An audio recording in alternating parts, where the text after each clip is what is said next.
Повечето от вас са били, може би, на предишната лекция горе, която си говорихме с Емо, но отново да кажем добре дошъл на Емил Минчев,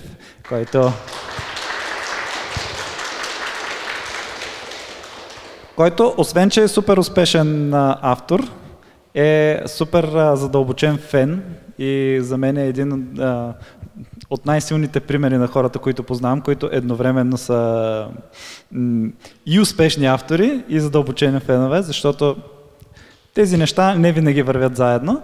Той има много силни чувства към Кинг, както хората, които са били в предишната дискусия, са забелязали, може би. В смисъл, имаше леки споменавания на Кинг и може би съвсем случайно е облечен по този начин.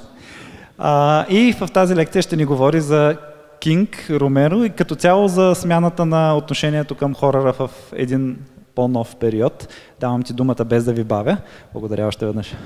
И аз много благодаря. Аплодисменти за Стефан и за Тони и за целия фестивал. За мен е чест и удоволствие, че имам възможността да участвам за трети пореден път. Първи път на Страносбор, разбира се, но имам 2 участия през 9 земи и всеки път е невероятно преживяване. Първо искам да ви благодаря за това, че дойдохте да ме слушате, да слушате тази лекция малко претенциозно. По-скоро е един разговор, дискусия за една тема, която аз обожавам. Обожавам да говоря за тези двама американци. Става дума за един изключително преломен миг, изключително преломен момент в киното и литературата отначало в Америка, а после тази революция, която става края на 60-те и 70-те години, се пренася в целия свят, в строго погледнато в жанр хорър, но тя има последствия и изобщо в киното и литературата. Тази революция, някой казва, че е започнала поне в американското кино, с Психо на Алфред Хичкок от 1960 година. И това е общо взето първият филм на голямо студио, първият високобюджетен филм, който нарушава някои от основните правила в киното. И това е знак, че нещата се променят. Американското кино 60-те години и особено 70-те изживява поредица от дълбоки кризи, които започват с едно решение на Върховния съд, който принуждава студията да продадат киносалоните. Защото до този момент студиото прави филм и след това го пуска в собствените си киносалони да го разпространява. Но Върховният съд издава постановление, че това е монопол и изведнъж студията загубват огромна част от своята сила и власт. Точно в този момент в Холивуд навлизат така наречените режисьори, които са завършили режисура. Режисьори, които това им е професионална цел в живота и те са преди всичко фенове на киното. Те са израснали с киното от най-ранното си детство. И тук говорим за така наречените маверици, The Mavericks от 60-те и 70-те години. И това е един период, в който реално киното престава да бъде изкуството на продуцента и се превръща в изкуството на режисьора. Режисьора, артист. Появява се представата за визията на режисьора, режисьорската визия, която е неприкосновена. И тук навлизаме в периода на Франсис Форд Копола, на Мартин Скорсези и още много други режисьори, които ще спомена. Но лично според мен тази революция в американското кино, в Холивуд, започва с един не холивудски филм, с един независим американски филм, дошъл от Питсбърг, с други думи от никъде, поне в контекста на филмовата индустрия в Щатите. И това е филм заснет от ето е този човек зад мен. Той е сценарист и режисьор на филма. Казва се Джордж А. Ромеро. Американец от испански произход. Ромеро е испанско име. Който 1968 година с общо взето подръчни материали снима Нощта на живите мъртви. Това е филм, който буквално и преносно прави революция в киното. Буквално казвам, защото цялата идея на филма е как новият ред изяжда стария. Буквално. Елементът на канибализъм, който това е Барбара, героинята, главната героиня във филма, или може би не е главната героиня във филма, но не съм кръстил един от персонажите в своята поредица за Върколака, който се казва Бънк Ромеро, кръстен на Джордж Ромеро, и Барбара, вещицата Барбара, кръстен на главната героиня в Нощта на живите мъртви. Така. 1968 година този филм, който е заснет в Питсбърг от непрофесионални актьори, Ромеро до този момент е снимал само реклами и такива промоционални клипове за компании. И, примерно, месото и вътрешностите във филма са дарени от един негов приятел, който е месар. Тоест, това наистина е гонзо филмейкинг. Това е продукт на любов към киното и на един човек, който успява с почти никакви пари да създаде шедьовър. Защо Нощта на живите мъртви е шедьовър? Това е филм, който е предвестник на новия Холивуд. Предвестник е на начина, по който изведнъж киното и особено жанровото кино е натоварено с много повече очаквания. Напоследък е модерен един термин, който аз до някъде съм съгласен с неговата употреба, до някъде не съм, но той е elevated horror. Издигнат хорър. Това са филми като Hereditary, като The Witch, като Midsommar, като Носферато на Робърт Егърс. Това са филми на ужасите, които не целят само единствено да ви сплашат ужасът, да ви стане гнусно или така нататък, но те имат и някакъв смисъл, някаква идея за тях, опитват се да кажат нещо. Първият филм на ужасите, който прави това, е Нощта на живите мъртви. Знам, че звучи странно и необичайно, но това е филм, който носи изключително богат социо-икономически заряд. Това е филм с мисия, филм с изключително много смисъл. Той е филм за една революция, но той е филм за една революция, която не успява, една провалена революция. Това е хиперреволюцията от 60-те години, Make Peace No War, след Виетнамската война и целият този период в американската история, който се характеризира с огромното разочарование от това, че хипи движението не само, че не постига целите си, но и се отказва от тях. Изведнъж то става дума за музика, секс и наркотици, но политическите промени, равноправието и така нататък минават на заден план и постепенно изчезват. И този филм е една реакция на тази провалена революция, като това, което прави Ромеро е, че той я въплъщава тази революция. Той казва, не, старият ред трябва да бъде унищожен, трябва да бъде буквално изяден. И затова Нощта на живите мъртви е апокалиптичен хорър. Тук мисля, че този разговор дори няма смисъл да споменавам всичките инвенции на Ромеро, свързани с зомби жанра. Реално зомби жанра, такъв какъвто го знаем днес, започва с този филм. Апокалиптичният елемент, елемента на канибализъм, елемента на зараза, която се разпространява, всичко това идва от този филм. Но смисъл на този разговор е друг. Смисълът е защо този филм е толкова важен и защо де-факто прави една революция в киното. Психо нарушава правилата, но това, което прави Нощта на живите мъртви е, той прави изключително много пари, въпреки това, че е ефтин, че е достъпен, че е справен с подръчни материали от непрофесионални актьори и в същото време този филм изследва един много сериозен проблем, една много сериозна философска тема и това дава сигнал на Холивуд, че може би американски зрител е готов за кино за зрели. Особено в жанровото кино, което до този момент е било предимно за деца и тинейджери, които в колата, в драйв-ин киното да се прегръщат, да се целуват и с едно око да гледат някакъв ефтин хорър. Изведнъж хоръра придобива плътност, придобива значение, каквото не е имало преди. И разбира се, тук ерата на новия Холивуд, 70-те години, вече споменах Копола, Скорсези, Чимино и така нататък артистите, които променят Милош Форман, Стенли Кубрик, които просто променят киното завинаги. Друго нещо, което отличава Нощта на живите мъртви и дава тон на цялото десетилетие, което следва в американското кино, е краят на филма.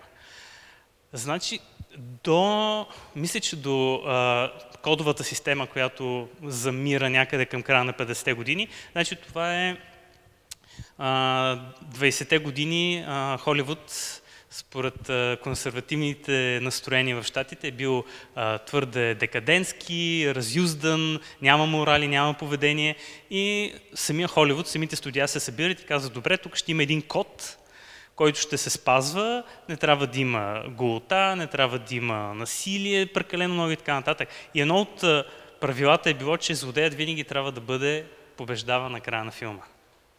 И това е било правило, което не можеш да нарушаваш. Но понеже Нощта на живите мъртви е независим филм, той не трябва да се съобразява с този код, не трябва да се съобразява с цензура, с продуценти, с натиск от студио и така нататък. Именно за това Джордж Ромеро прекрачва границата многократно. Значи, във филма има канибализъм, във филма има смърт на дете, във филма има дете, което убива майка си, което е било изключително скандално за времето си, впечатлило е хората по начин, който нито един друг филм до този момент, дори Психо на Хичкок, не е, просто дори Психо не е оставил такава дълбока диря в съзнанието на цялото поколение американци, които успяват да гледат този филм. Също така, трябва да... друго табу, което реално Ромеро успява да изследва в този филм, е разпадът на семейната единица. Това е много важно и това е едно от нещата, които обединяват Нощта на живите мъртви с дебютната книга на Стивън Кинг «Кери». Разпадът на семейната единица като последствие от тези революционни промени в американското общество, които се случват 60-те години, свободната любов и така нататък. И точно смисъл на един от темите във филма е как семейната единица няма как да издържи под напора на всичките сили, които се стоварват върху нея, всичките тези процеси, които са просто извън контрола на обикновения човек. Метафората с зомбитата е ясна. Нали? Това е една апокалиптична заплаха, която семейството в центъра на този филм е напълно разкъсано. Друго много интересно обстоятелство, което реално е случайно, поне според Ромеро, е, че главният герой, главният персонаж във филма, ролята се изпълнява от чернокож актьор. Ромеро твърди, че това е било напълно случайно, просто от всичките му приятели, точно този човек е бил с най-добри актьорски заложби. Нали, говорим за напълно аматьорска продукция. Но персонажът е бил написан за бял актьор. И Ромеро не променя нито една реплика. И публиката, първоначалните, става дума 68 година, първите хора, които са гледали този филм, са казали, добре, защо този чернокож човек не се държи както всички останали чернокожи актьори в киното до този момент. Защото те са били сложени в една клетка, щом е чернокож персонаж, факта, че е чернокож е част от неговия персонаж, реално това е част от неговия характер. И тук, нали, Blaxploitation, 60-те години, Кофи, Уолтер Хил и така нататък. Нали, няма да навлизаме в тази тема, но това е нещо, което също страшно много въздейства на хората, които са гледали този филм 60-те години. Имаш чернокож персонаж, който по никакъв начин не се държи като чернокож. Пак казвам, това е дебютният филм на Джордж Ромеро и лично за мен той наистина променя американското кино завинаги. 6 години по-късно излиза едно съвсем тънко книжле, няма и 200 страници, на един никому неизвестен до този момент автор от дълбокия север, по-северно от Мейн няма как да отидеш, защото ще отидеш в Канада. Въпросният Стивън Кинг, който получава $2500 за аванс за публикуването на Кери. Тиража е 30 000 на изданието Твърди корици, продава се 17-18 000, което е сравнително добре. Но междувременно, между твърдите и меките корици излиза Кери, филмът на Брайан Де Палма. Това е още един от тези режисьори, които имат изключително подчертан стил, специфичен почерк. И той е по-важен за филма, отколкото сюжета или продуцентите, или актьорите и така нататък. Самият Брайан Де Палма. И това е де-факто 70-те години, десетилетието, в което хората отиват да гледат филма заради режисьора. За първи път, може би, изключение на Хичкок и Чарли Чаплин, въпреки че Чаплин, нали, е малко по-различно, там вече той е актьор и така нататък. Ефектът на филма на Брайан Де Палма просто е огромен, защото до този момент Кери е просто един роман, който се продава сравнително добре. След като излиза филма, се продават 4 милиона бройки от книгата с твърди корици, изданието, заспали. Сори. Така, чекайте. 4 милиона се продават, мисля, че 2 години след излизането на филма на Брайан Де Палма. Защо Кери е толкова важен роман? Трябва да видите списък на бестселерите от годината, която излиза, 74-та година. Всички останали книги в този списък са така наречената сериозна литература. Нещо, което се нарича literary fiction. Значи high-level fiction. Това е висша литература. Изведнъж идва този роман, който е написан от млад човек и е за млади хора. Гледната точка в книгата е на Кери Уайт, която е ученичка в гимназия. В книгата разисква нейните проблеми, начина по който тя възприема света. И това е било, знам, че звучи абсурдно сега, но е било новаторство. Да напишеш книга, хорър, от перспективата на млад човек за млади хора, написана на техния език. Романът, освен това, е епистоларен.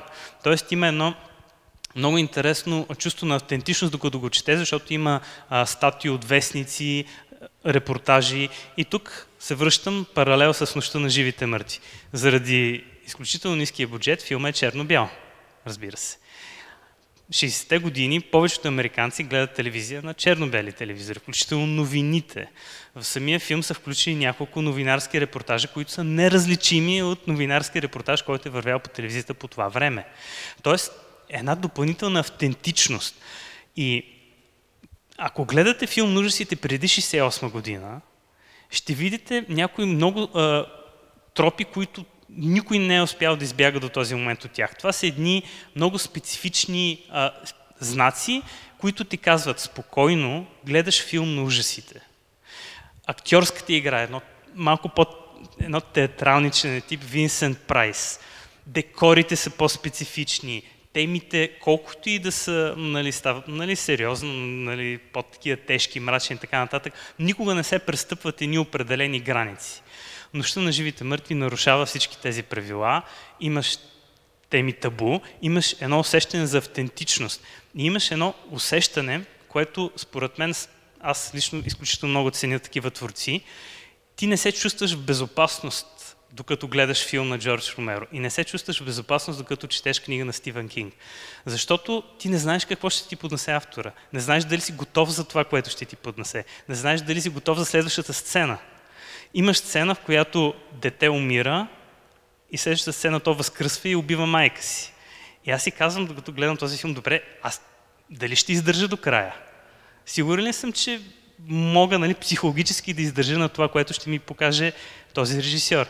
Няколко години след това, отварям една скоба, излиза един друг филм, който по същия начин въздейства на публиката си. Това е Тексаско клане. Филмът, може би, с най-великото заглавие в хорора, The Texas Chainsaw Massacre. Съвършено заглавие. И това е още един филм, в който си казваш, аз съм в ръцете на луд човек. Този човек е ненормален. Този, който е заснел филма, Тоби Хупър, той е откачен. Просто не знам какво ще ми покаже и не знам какво има зад ъгъла. И това чувство е неповторимо и изключително ценно. И е нещо, което навлиза в хорора с Нощта на живите мъртви. Споменах Психо, защото той също нарушава някои правила. Предполагам, че мога да разкрия нещо за Психо, филм на 70 години. Да убиеш главния си герой 25-та минута е било изключително изненадващо. И това е било реално идеята на Хичкок. Това е била причината той да заснеме този филм. Той си говорил със своя сценарист и е казал, знаеш какво, мога да наема звезда. Мога да наема Джанет Ли и всички ще очакват, че тя ще продължи до края на филма, защото това е правилото. Не можеш да имаш главен герой, който да умре на 20 минути. Това е нарушаване на правилото. Ромеро нарушава всички правила възможни, които може да си представите. Преди това в киното, може би в някой друг филм се е споменавал канибализма като феномен. Тук той показва всичко. Слайдшоу. Спря май слайдшоуто, извинявам се. Така. Да се върнем на Кери. Така, вече казах, че това е роман за млади хора, написан от млад човек, който стои напълно не на място 70-те години в американската литература. И той е написан по един много непретенциозен начин. Предполагам, че повечето от вас са чели Стивен Кинг. Знаете как пише той. Той пише така, че веднага да влезеш в света, в който обрисува, да не се почувстваш сякаш отиваш на някакво пътешествие, сякаш бягаш някъде, сякаш в друг свят навлизаш. Той пише предвидно леко. Разбира се, не, аз не казвам, че това, което прави е лесно. Никъстата пише предвидно леко, но ако се пробваш, ти си по-неясно да имитираш стила, но въобще не е лесно. Да. Те вкарва много бързо и те увлича и очаква, че иска за моя лек, иска за моя спокоен, само се говорим тук в тази зала, но това е слабата повърхността. Той е невероятен талант, страхотно умение има. Според мен той просто, това, което го отличава от повечето автори е умението да обрисува персонаж автентично и в дълбочина с няколко изречения.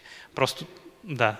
Затова разказите му са най-добрите разкази за мен изобщо, не само в жанровата литература, но идеята ми беше, че Стивен Кинг, това, което прави в литературата и което Ромеро прави в киното, е, че той пренася ужаса в задния ти двор, пренася го в хола ти, пренася го при теб, приближава го, чрез непретенциозния език, чрез аматьорския начин, по който е заснет Нощта на живите мъртви, сякаш гледаш новините. И по същия начин Стивен Кинг пише така, сякаш това нещо ти можеш много лесно да си представиш не само как се е случило, но как ти се случва на теб. И героите са обикновени, просто са поставени в необикновени обстоятелства. Няма някакъв замък, няма готическо имение, няма луд учен. Всичко е толкова непосредствено, толкова истинско и автентично, че е много по-въздействащо. И аз за това заглавието на лекцията е, че двамата са издухали пайжените от жанра. Защото дълги години това е бил, точно за това се смята за детско-юношески жанр, защото е бил с добре познати тропи, тази готика, която идва от немското кино и от немската литература от 20-те, дори по-рано.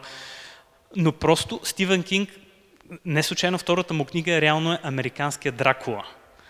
Точно това прави той. Той взима едно викторианско страшилище, Дракула е в основата на съвременния хорър, взима го и го прави американско, прави го достъпно, прави го непосредствено, прави го нещо, което те дебне за тъгъла, а не някъде през морето в някаква такава екзотична земя, в миналото. Да, друго е, че той излиза от миналото, като този съвсем удобен начин да действието се развива примерно 70-80 години в миналото. Не, той го пренася тук сега. Във всяка една книга злото е като нас, в смисъл, той е съседен, в то особено много, когато си голям фен, там злото е така или как разбра? Това не е съседен, в смисъл, злото е съученика около нас и ние живеем с него, той прави го близко. Точно и интимно. По принцип, всяко произведение на изкуството трябва да се оцени в своя контекст. И 1974 година това, което прави Кинг, е било изключително важно, изключително нестандартно.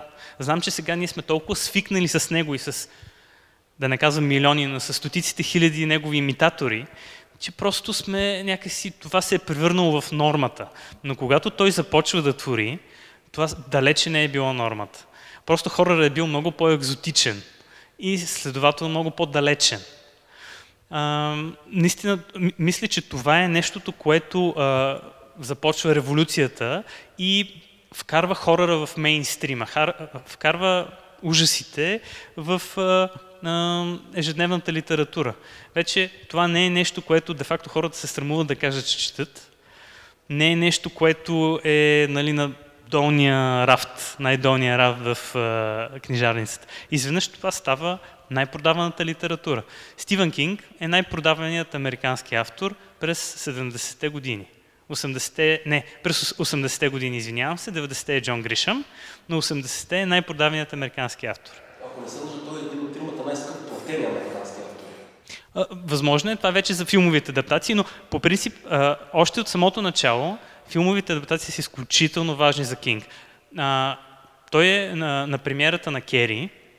Значи Кери, освен че филмът е страхотен, Сиси Спейсък, Джон Траволта и така нататък, поради успеха на филма, това де-факто запалва кариерата на Кинг и той изведнъж става авторът на Кери, най-вече защото хората са гледали филма и 4 милиона продадени бройки от Кери с меки корици. Но има един много важен елемент. Краят на Кери. Тук пак ще издам нещо. Надявам се, че повечето от вас са гледали филма на Брайан Де Палма и не са гледали ремейка, нали, това е в кръга на шегата. Кери завършва с нещо, което заради успеха на Кери впоследствие се превръща в троп, в едва ли не закон в ужасите. Това е злодеят е сразен, зрителите се успокояват, започва музиката, която де-факто предвещава финалните надписи и ти си казваш, нали, филма свърши, ето, изпълнихме си кода злодея да е сразен, нали, накрая на филма. И единственото момиче, което не се е държало ужасно с Кери от нейния клас, отива да постави цветя на могилата от камъни, под която тя е погребана. Между другото, Кери също убива майка си. Също елемент общ, който свързват филма и книгата, разпадат на семейството като единица. И тя момичето поставя цветята на могилата и ръката на Кери излиза от камъните и се обвива около китката й и започва бруталната музика.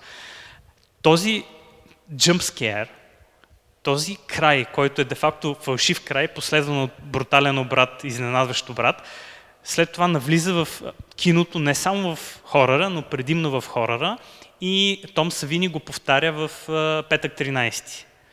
Защото Петък 13 изобщо нямало да бъде франчайз, нямало да бъде хитов филм дори, ако Том Савини, който прави грима и специалните ефекти в Петък 13, не си казва, тук що гледах Кери, дайте да сложим нещо такова във филма. Нали, накрая убиецът е обезглавен, но дайте да сложим, нали, и затова краят на Петък 13 имитира края на Кери. Главната героиня, която се е спасила, нали, The Final Girl, е в лодката, в езерото, почва музиката, която е, нали, оптимистична и си казваш, нали, оцеля, нали, горкото момиче и Джейсън излиза от водата. И хваща, нали, и това ти дава първо хващането, нали, всичко е абсолютно копия на Кери.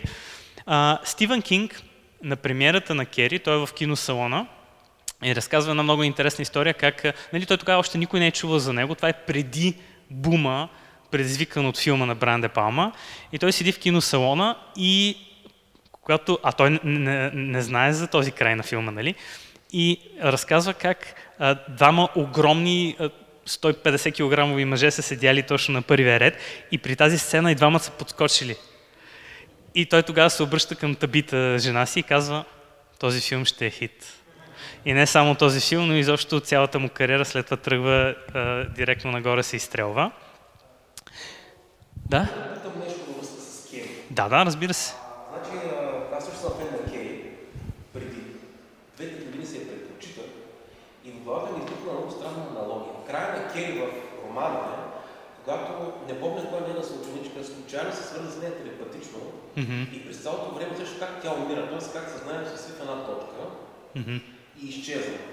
И четейки за втори път Кери, неминуемо се направиха аналогия с Терминатор 2, когато Терминатор се потапеше в разтопения метал и цялото конкурент се свива една точка и изчезна и то умря. И тогава си казах, за мен поне камерата на чел Кери. И за мен това е край на Терминатор, едно по-вратно края на Кери. Дали ти така го досети? Това е лично много усеща. Аз така го възприех, че те две черпи от Кери, този край. Тоест ти си в главата на злодея, че Терминатор е добър, но той изчезва, свива се в една точка и заминава. Много интересен паралел, страхотна теория. Трябва да препрочета книгата, за да... Тогава ми изникна. В смисъл, преди години, като съм начал, когато е излязла в България през 50 години, изобщо не съм правил тая връзка, но скоро я препрочитах и ме най-добре обясня, че сцената чисто визуално в моята глава е едно към смъртта на Кери, гледната през гледна точка на нейната съученичка, как съзнанието се свива и смъртта на Терминатора, визуално са едни и същи. И в киното, и в книгата. Това е много, много любопитно. Аз съм чула теория, че Джеймс Камерън е копирал Шрайка от Дан Симънс и оттам е почерпил вдъхновение. Самия той казва, че е имал треска, че е имал 42 градуса температура и имал кошмари цяла нощ. Един от кошмарите му е бил екзоскелета, металния, как излиза от огнена завеса. И си е казал, както самия Стивън Кинг, между другото, многократно споделя, влезе ми една сцена в главата и написах книга заради тази сцена и дори в книгата после сцената я нямаше, защото трябваше да я махна, както се случва с лангулерите. Друго много интересно нещо за Кери, което искам да кажа е, че този филм реално започва книгата и след това филма. Всъщност по-скоро книгата започва този тренд изобщо в американското изкуство, който послед 70-те години особено навлиза страшно много. Това е страшните млади хора. Младите хора са извън контрол. Ако се замислите, най-големите хитове в жанра 70-те години в Холивуд са Заклинателят, който имаш дете, което е обладано от дявола, Поличбата, което имаш дете, което се оказва, че е антихриста, Кери, което имаш дете, което има телекинетични способности и избива половината си град. Нали, в книгата е малко по-брутално, отколкото във филма. Имах It's Alive на Лари Коен, в което бебе се оказва убиеца и злодея, Дечицата вампири от Сейлъм Слот и един велик филм на Дейвид Кроненберг, който за съжаление е сравнително непознат в България, на Люпилото, The Brood от 79-та година. Хоръра по принцип е една диагноза за обществото.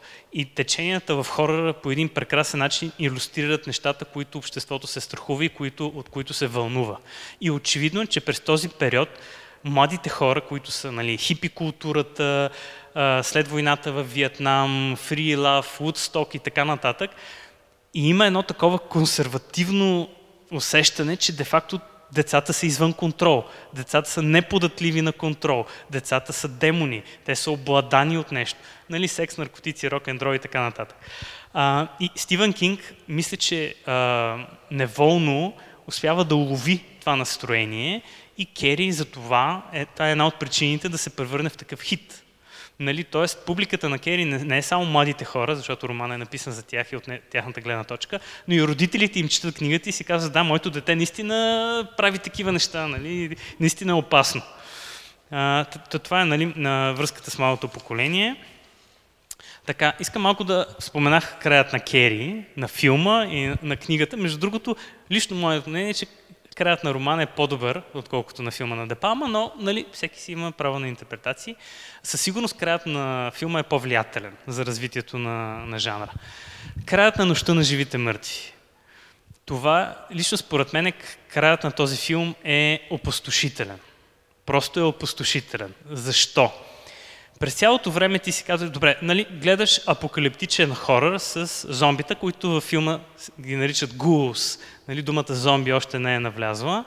Оприличават ги на зомбита в последствие, както винаги кинокритик. Кинокритик измисли термина хорър, с който описа Франкенщайн с Борис Карлов, но както и да е, тук се отклонява малко.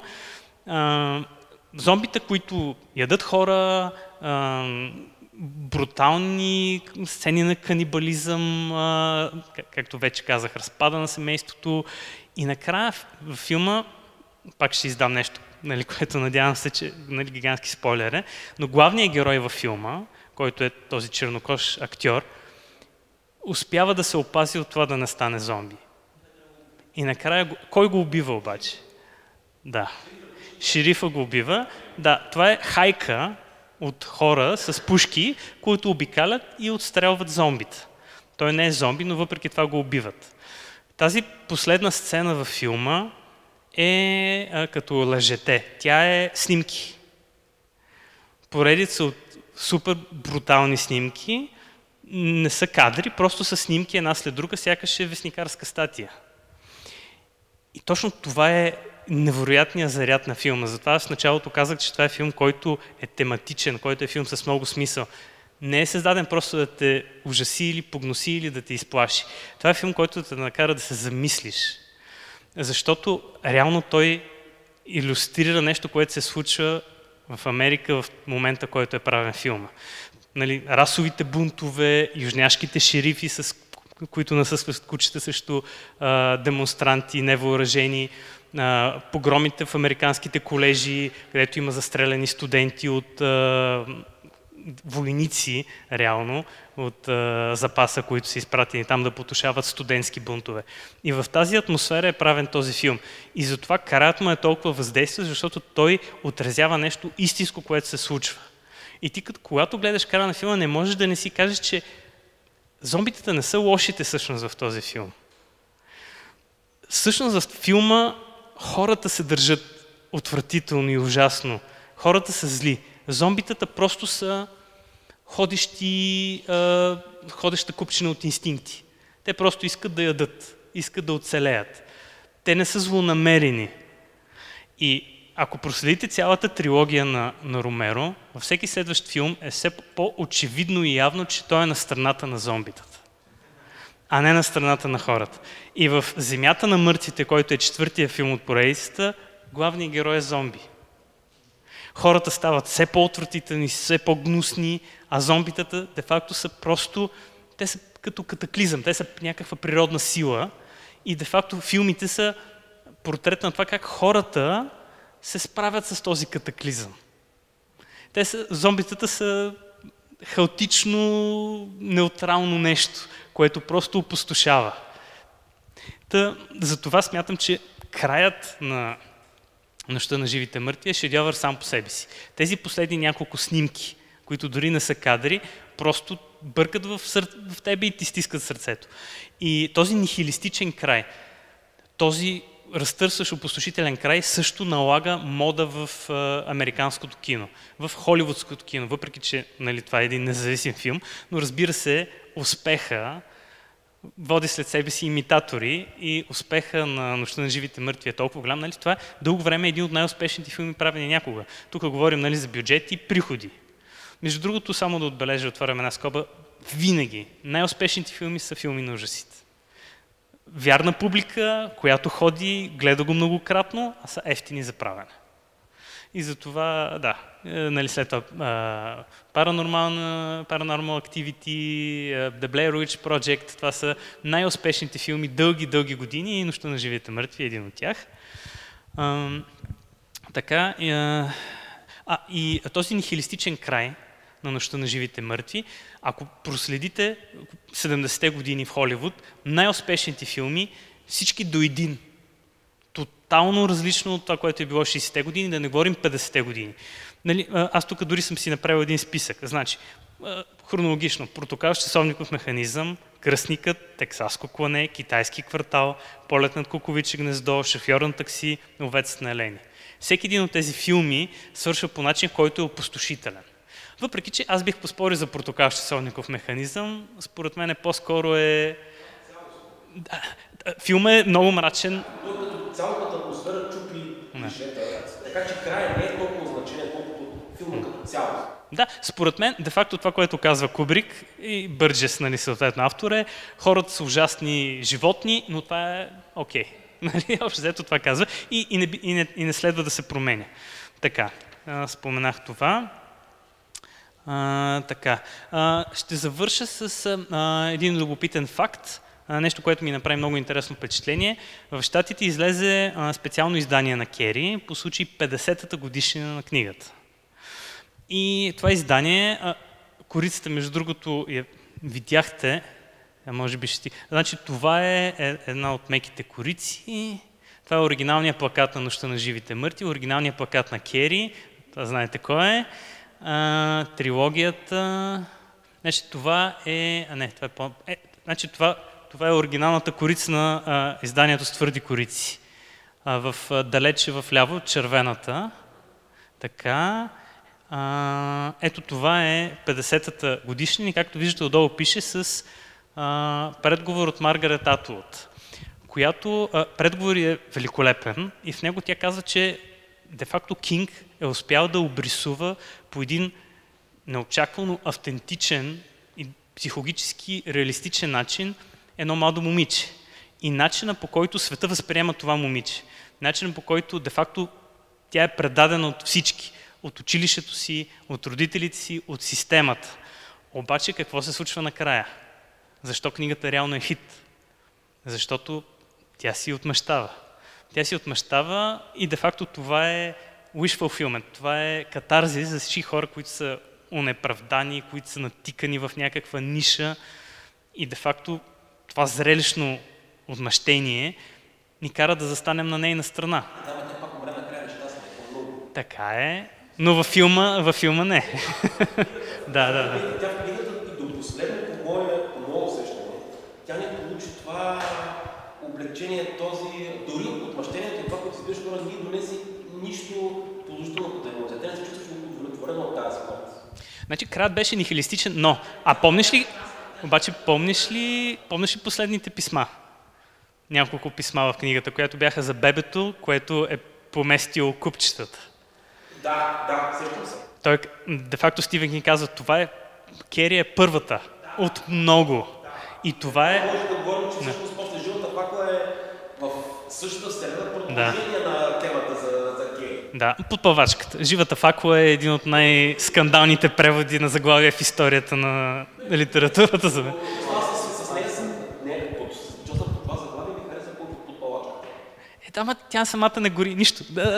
Да не се отплесвам. Но ето още един паралел между филма на Ромеро и книгата на Кинг. Това, което Кинг казва е, това е началото на една революция. Новия ред ще унищожи стария. Ромеро казва, новия ред ще изяде стария. Кинг казва, ето, Кери е първата, тя е предвестник на нещо, което ще се случи. И това е една от причините книгата да е толкова страшна. Така, сега, защо избрах, освен хилядите паралели между книгата и филма и начинът, по който променят завинаги и киното, и литературата, жанровата, приятелството между Джордж Ромеро и Стивен Кинг е документирано. Аз ги обожавам и двамата и най-вече обожавам факта, че двамата се обичаха страшно много, докато Ромеро беше жив, разбира се. Те имат няколко сътрудничества. Самия Кинг пише ревю на Нощта на живите мъртви и казва, че това е нискобюджетен шедьовър, който е най-страшният филм правен някога. И както знаете, Стивен Кинг, не знам, може би не знаете, но той е изключително отзивчив и той е винаги готов да похвали друг писател, режисьор. Клайв Баркър до голяма степен дължи кариерата си на него и на един негов цитат. Нали, видях бъдещето на хорора и то се казва Клайв Баркър, което ги има на всяка книга на Клайв Баркър. Не, че Клайв Баркър не е феноменално талантлив сам по себе си, но този начален това, който му дава Кинг.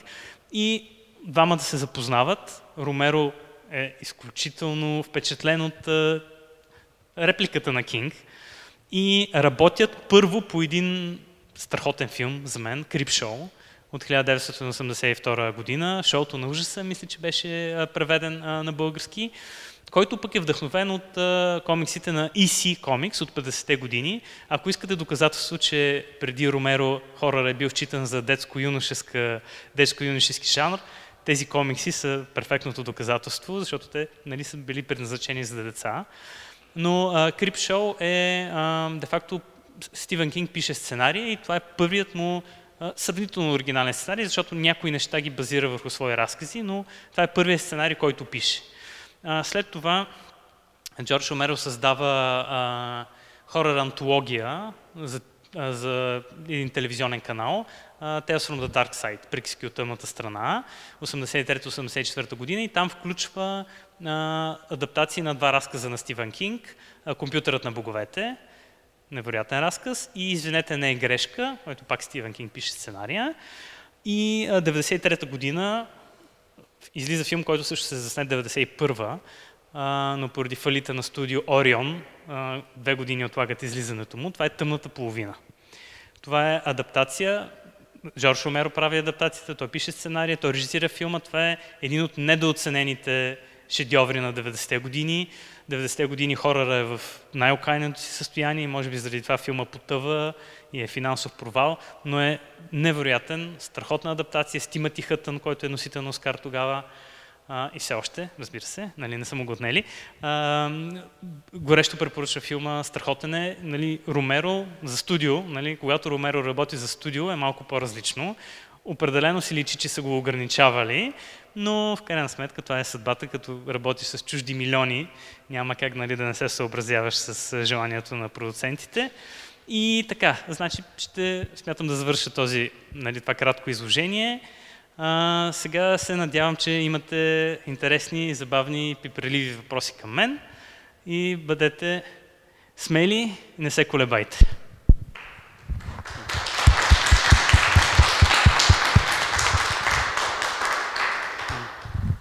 Като каза хорър в хола, какво ще кажеш за Twin Peaks? Имаме ли още 2 часа?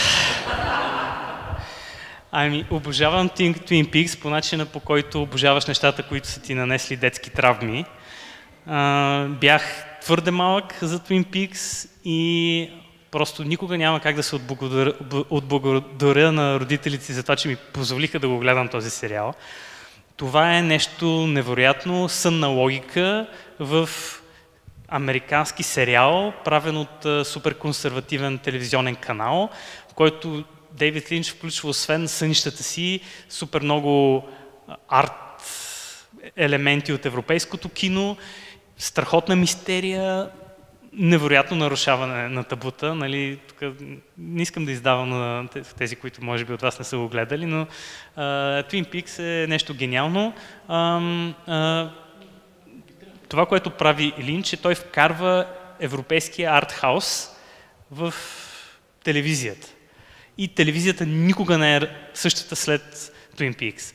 Защото изведнъж, значи Twin Peaks не изглежда като сериал. Вижте сериал преди Twin Peaks, дори да е жанров. Той изглежда ефтин декори, няма това артистично кошмарно усещане, което Дейвид Линч придава на сериала. И Марк Фрост, разбира се, не трябва да го пропускаме, защото той де-факто държи юздите и го дърпа, нали, да не се отнесе твърде много в импресионизъм и в сънната логика. Но Twin Peaks е шедьовър. И включително третия сезон, който за мен е феноменален завършек.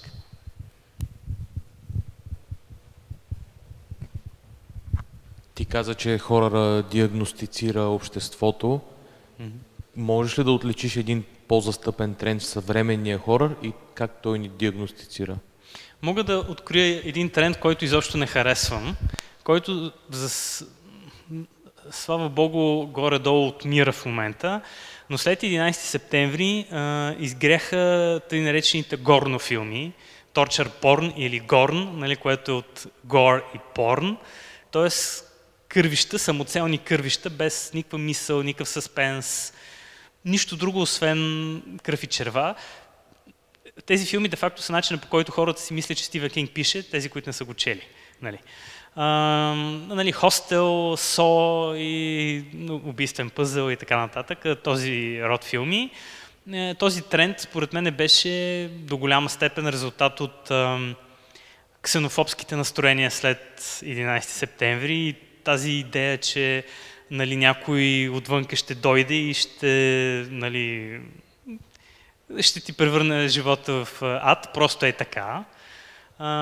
И също така елемента на, как да се изразя, на отмъщение, ревенж хорора, който по принцип винаги е съществувал като тема, но след 11 септември излезе много на преден план, което пак нали, със сигурност е свързано с тази травма, със сигурност нали, нанесена в американската психика. Но със сигурност има и други трендове. Значи, примерно мога да ви кажа 50-те години. За мен е един много интересен период, който хорора и фантастиката са до голяма степен преплетени, и в която имаш ролята на учения се променя по много интересен начин. Учения е спасител и злодей едновременно. И лично според мен това най-вече произлиза от Хирошима и Нагасаки. От атомните бомби, които са пуснати, последствията от тях, защото всичко се разпространява, хората виждат снимките на полуразтопени хора и така нататък. И изведнъж в американското кино се появява този елемент на учения, който създава проблема и го решава. И науката излязва извън контрол. И нали, всичките те от 50-те години радиационни животни, гигантски мравки, гигантски тарантури. Между другото, каквото животно си намислите, има версия, гигантска версия във филм от 50-те години на това животно. Къртици, червеи, най-безвредното животно, което може да си представите, има гигантска негова версия И тук интересното е преплитането между научната фантастика и хорора. И тук също имаме наченките на Децата са страшни. С една книга на Джон Уиндъм, Куковиците от Мидуич, и един страхотен филм на Улф Рила, който пак е черно-бял, но той е ранен, той е преди Нощта на живите мъртви, но е студиофилм и не са му позволили, нали, холивудски филм, не са му позволили така да се развихри, но това е първият филм, в който изведнъж, нали, хората си казват, има нещо странно в тези деца. Нали, нещо супер така плашещо. И нали, това са наченките на нещо, което в 70-те години избухва вече. Аз много се радвам за предишния въпрос, защото той е доста свързан с това, което искам да те питам още докато говориш, ми хрумна като идея. Така ти като човек, който е навътре и в жанра и като писател, според теб, кой ще бъде следващия тренд и има ли автори, които са бъдещите Ромеро и Стивън Кинг?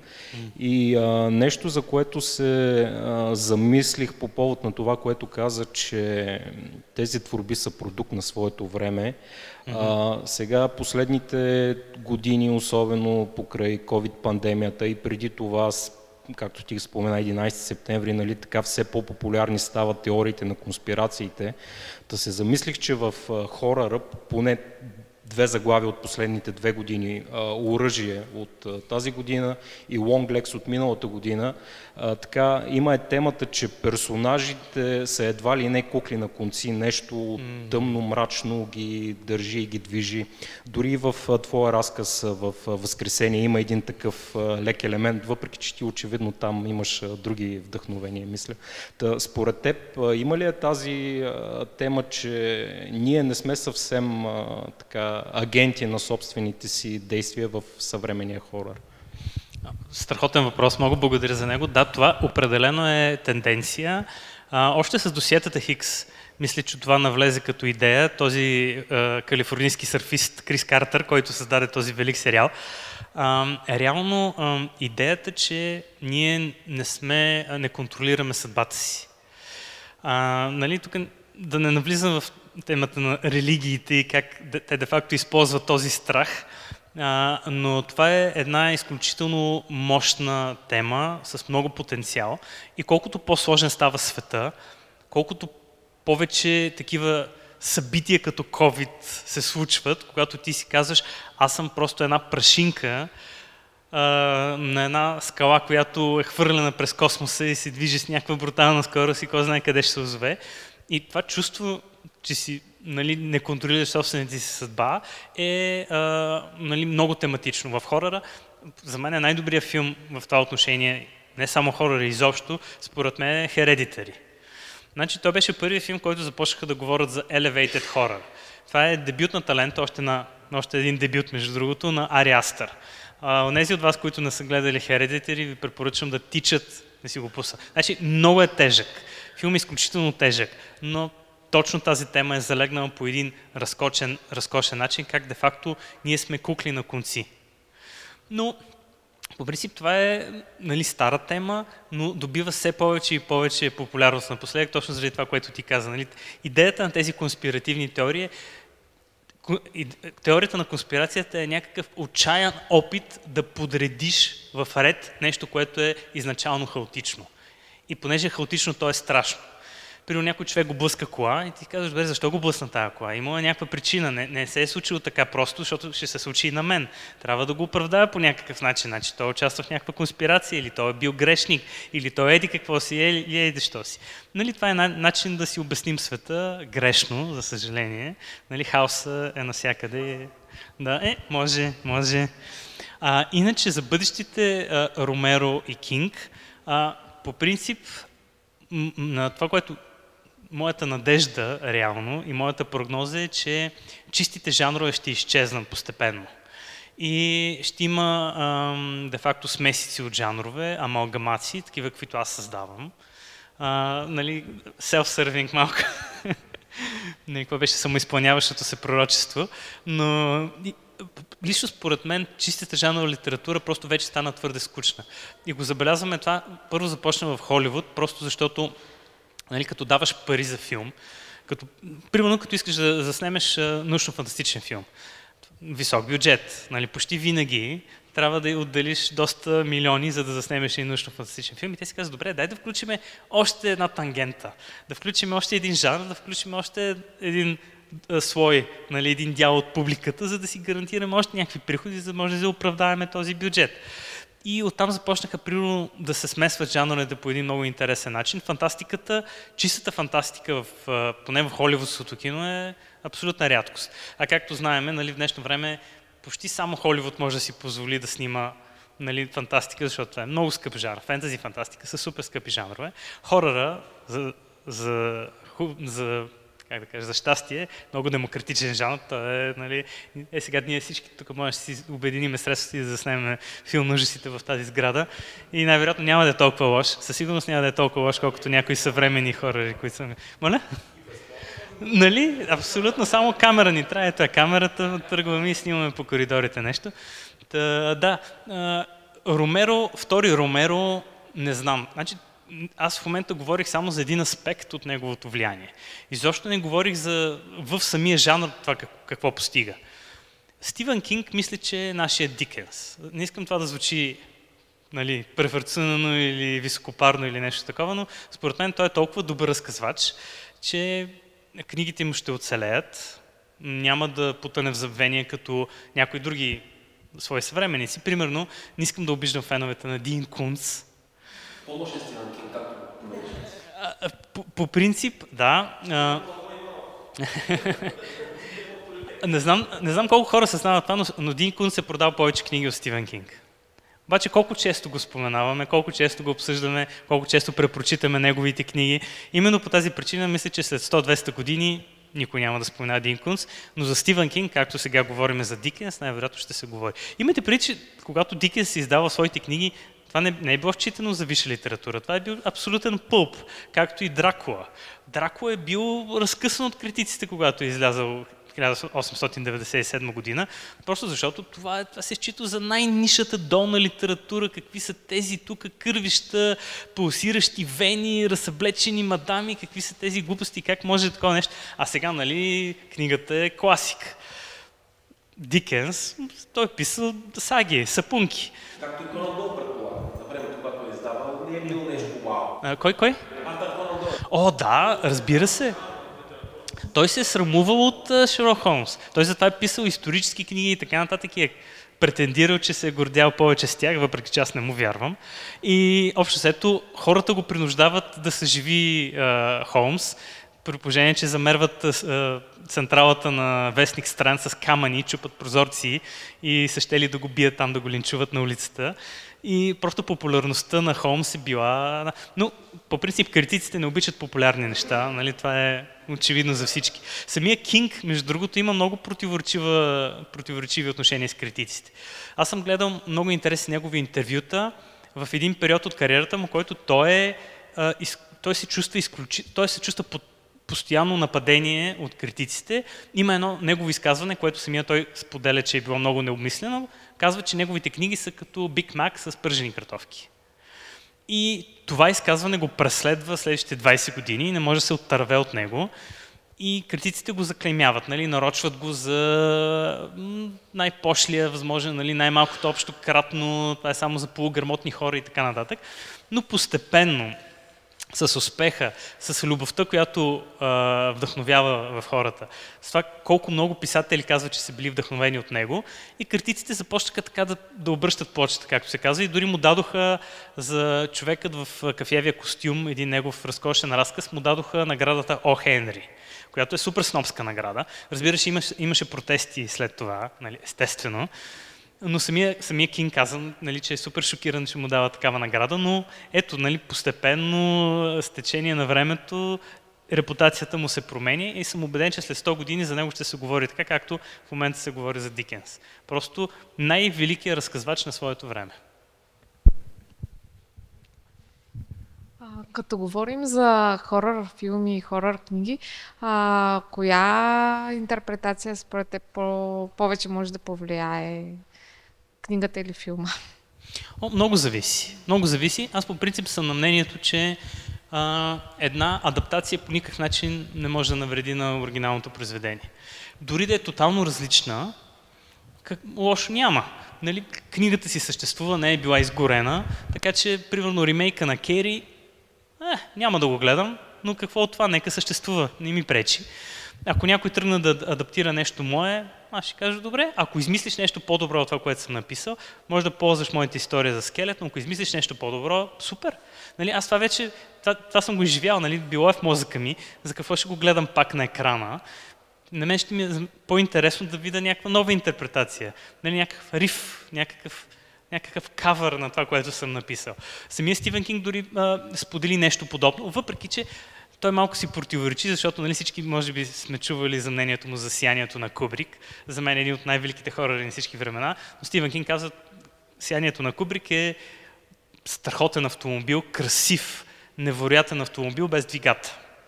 И нали, реално погледнато е прав, но това не променя факта, че филмът е гениален. Той е гениален, обаче по други начини.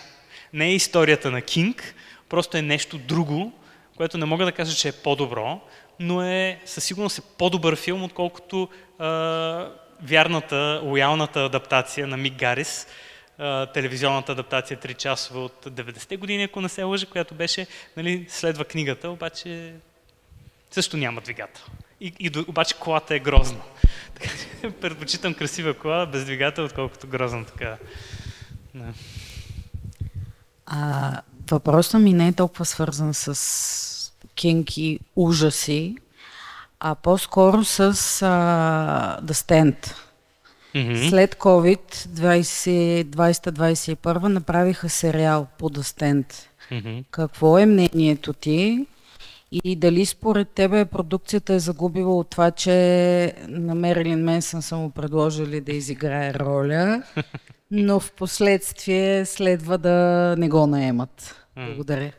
Аз обожавам Мерилин Менсън, не музиката му, обожавам го като човек, заради едно негово изказване, след като го обвиняват за клането в Колумбайн, защото децата, които извършват това клане в училището, казват, нали, после откриват, че слушат негови песни. И го питат, какво бихте казали на тези деца? И той не бих им казал нищо, бих ги слушал. И това изказване завинаги го прави герой в моите очи. Аз не харесвам нито една от двете адаптации на Сблъсък, на The Stand. В интерес на истината и книгата не е една от най-любимите ми. Може би най-тъжното нещо е, че тя продължава да бъде най-популярната книга на Стивен Кинг. Самият той казва, че това е тъжно, защото книгата е 79-та година. И той казва, нали, добре, аз съм написал 30 книги след тази и продължава да казва, че това им е любимата книга. Мисля, че това е неговата книга, която безвъзвратно те пренася някъде другаде. И може би за това е толкова популярна. Просто хората се чувстват така, сякаш отиват на друго място и живеят там. Талисманът за мен е многократно по-добра, също пренася страхотно по един невероятен начин, но ето какво да се прави. Но за мен, значи не знам за Мерилин Менсън, аз да си призная, изгледах само първите 10 минути от първия епизод на новия сериал и само първия епизод на стария сериал и просто се отказах, защото просто не беше моето нещо. Иначе телевизионните адаптации на Кинг по принцип са доста добри. Аз мога да ви препоръчам Сейлъм Слот от 79-та година, аз го споменах с децата вампирчета, на Тоби Хупър. Това е до ден днешен за мен е втората най-добра хорър адаптация на Кинг след Мъглата на Франк Дарабонт. Иначе адаптации по принцип, нали, Шоушенк и Зеленият път и най-вече Бъди до мен са началните 3 позиции за мен.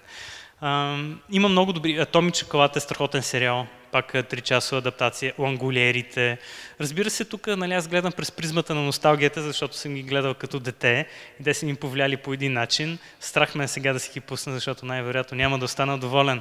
Но да. Иначе The Stand е страхотна книга с леко незадоволителен финал. Това е моето мнение. Нали? Не съм най-големият ти фен.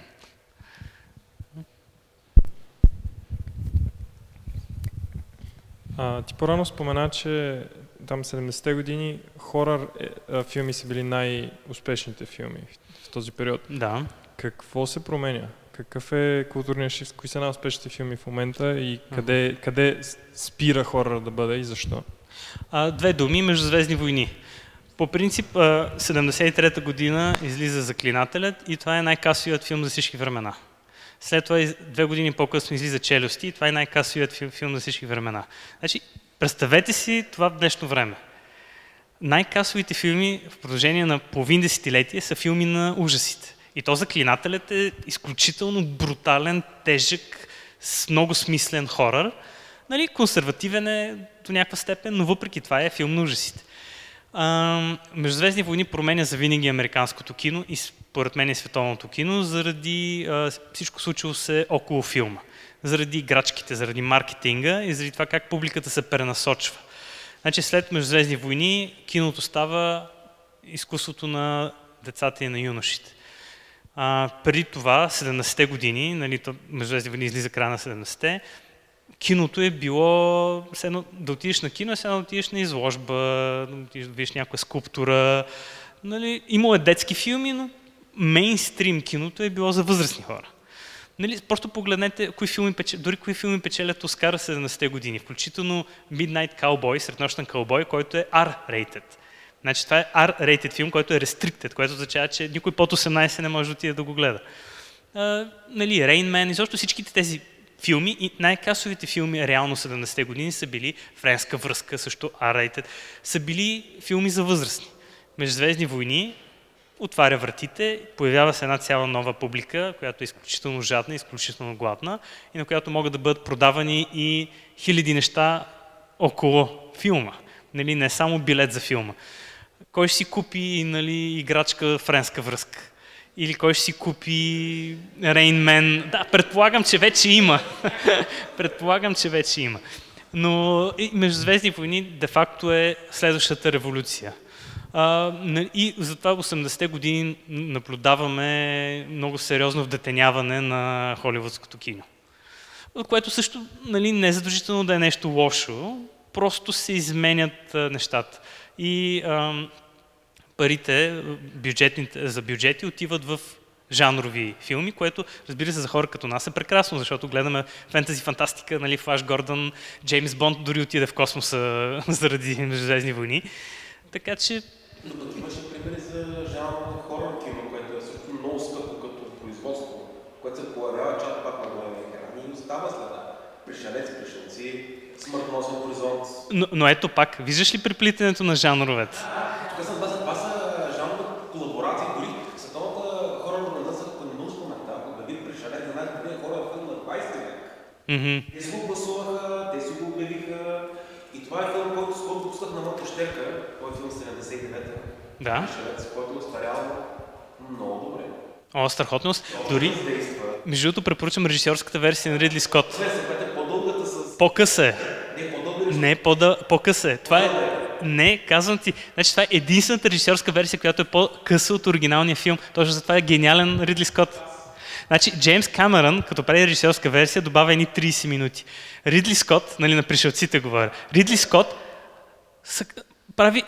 прави значи, най-вече заради рекламите, тук малко ще се отклоня, но attention span-а, значи концентрацията на хората се свива все повече и повече с всяко изминало десетилетие. И нещо, което 79-та година е било идеално като ритъм на съвременния зрител, на дъщерята им се струва бавно и мудно.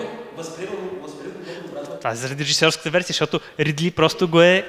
Режисьорската версия на Скот, която е по-дълга точно с сцената, в която капитан Дал се отвори на стената в смола и срещу него на яйце. Да, това е допълнителна сцена. Да. И тя гледа това и накрая на филма те каза, не очаква филм, който първите буквално един час не става нищо. Ти в първи един час нямаш Пришелец. И се държи тук напрежение. Докато новата версия ровно с 5 фриквата, ако знаеш Пришелец или яйце, край, този филм не може да се гледа на кино. Така е, защото повечето хора не гледат филми в киносалон, за съжаление. Значи едно време, 79-та година, възможността ти да гледаш Пришелец е да отидеш на кино и да го гледаш. Дори видеокасетите те първа ще изгреят. Нали? Тоест, това е, докато в днешно време филма е направен така, че още в началото трябва да обясниш всичко, за да те хване и да не отидеш да си правиш пуканки, примерно. Нали? Защото си вкъщи. Те разчитат, те мислят за това, че ти ще си вкъщи, като гледаш. Има дори един цял поджанър, който е създаден с тази цел, само че колкото и странно да звучи, е създаден в 70-те години в Италия. Значи така нареченото джиало. Това са филми на ужасите, които произлизат от романи на Едгар Ловас, които после се адаптират в Германия, така наречените крими филми, и навлизат в Италия и италианци почват да ги правят с 70-те години Италия, просто последния писък на модата, филмите са толкова красиви, че може да паузираш всяка сцена и да гледаш декора, как е заведена стаята, примерно, и дрехите на героите. Идеята е, че филмите са заснети така, че като се гледат на кино, да може хората да си говорят. Защото в Италия е било прието, киносалона е като вечеринка. И хората влизат в киното и си говорят, и се обръщат един към друг, т.е. те не гледат към екрана. И затова филмът е конструиран така, че, примерно, когато героите си говорят, те да не казват нищо важно. Но след това имаш сцена с убийство и с преследване и с списъци, и хората да могат да се обърнат, да изгледат тази сцена, и след това има пак една тиха сцена, и те пак се обръщат и пак си говорят, нали, зим. И изобщо целият жанр е от филми, които са конструирани с тази идея, за да може сцените между убийствата да не са важни, да няма нищо сюжетно в тях и да можеш да проследиш филма, гледайки само убийствата. Нали? И мисля, че в момента наблюдаваме горе-долу същия феномен, който ако в началото не обясниш на хората всичко, ти си ги загубил. Той ще каже, ма какво е това, за какво става дума, кой е този, какво се случва, защо това е така, и или е превключил, или е отишъл някъде нещо да прави. Това причина е невъзможно, бих ли първо в момента филма да го гледаш. Значи, абсолютно. Аз перфектният пример, който мога да дам е Children of Men с Клайв Оуен. Разкошен филм, но изключително много се издразни, защото те в първите 10 минути трябваше да ти обяснат света. И трябваше да ти го обяснат, сякаш си невменяем. До най-малката подробност трябва да ти кажат какво се случва, защо се е случило, какво преследва ти, защо си тук. И аз, добре, оставете ме аз да открия тези неща, защо трябва всичко на готова слушичка, но за съжаление, най-малкото общо кратно трябва колкото се може по-голяма мрежа да се хвърли и да фанеш колкото се може повече хора, да си оправдаеш бюджет. Така, Супер, да. Как хоръра ще еволюира в следващите 20 години, когато вече окончателно се е откачило от оковите на киносалона? По принцип, както вече казах, хоръра първо е изключително демократичен жанр. Може изключително ефтино да направиш хит, да направиш страхотен филм, който да оттеква през десетилетията, като Нощта на живите мъртви и така нататък. Второто нещо е, че хорър е много универсален. Може да гледаш филм на ужасите на немски, на иврит, на инди, на хинду, на какъвто и език, и ще оцениш какво се опитва да каже, нали, този, който го е правил. И освен това има много страстна, яростна фенбаза. Това ти гарантира приходи в първата седмица, когато филма излезе по кината. Знаеш, че ще има хора, които ще гледат този филм просто защото е филм на ужасите. И според мен хоръра е най-неуязвимия жанр в момента за всичките тези сътресения с стриминг, платформите и така нататък. И затова се наблюдава най-големите хитове, нали, за бюджетите си. Като хит нямам предвид пари, които прави в бокс офиса, имам предвид възвръщаемост. Нали, това, което инвестираш в филми и това, което си връщаш. Филмите на ужасите. Просто имаш невероятно печеливши филми на ужасите, като примерно адаптацията на То, която направи 700 милиона, Хелуин ремейка, направи почти, то не е точно ремейк, но направи почти 700 милиона и той на A24 студиото, филмите редовно правят 10 пъти бюджета си, 15 пъти бюджета си или 20 пъти бюджета си. Така че, според мен, хората ще продължи. Ще продължи да отразява темите, които вълнуват хората в момента. Примерно има една вълна от хорари, които са изцяло за онлайн общуването. Не знам дали сте виждали такива, които са за... Дори има филмни ужасите, които се развиват изцяло онлайн с екранчета и хора, които си говорят по тях. Хорър е изключително гъвкав жанр. Той еволюира постоянно и еволюира бързо и лесно. Нагажда се много добре според променящите се обстоятелства, което също го бронира за всякакви такива бъдещи сътресения, които може да се случат. Според мен, нали, в крайна сметка, това със стриминга ще обрича киното малко, кинопреживяването, да кажем. И понеже хорът е толкова нискобюджетен, нали, комедията, примерно, не успя да оцелее до голяма степен. Кога е последната чиста комедия, която сте гледали? Комедията тотално се претопи в други жанрове и вече гледаш комедия с скалата, нали, която е толкова смешна, че направо да. имам надежди за хорора и сега този феномен, който се наблюдава в момента, така наречения elevated horror, пак казвам, не съм много съгласен с термина, но нали, Ари Астър, Робърт Егърс, редица други нали, на Weapons, режисьора, само забравям името, но ще го запомня, които де-факто успяват да вплетат разни такива тематични елементи във филмите си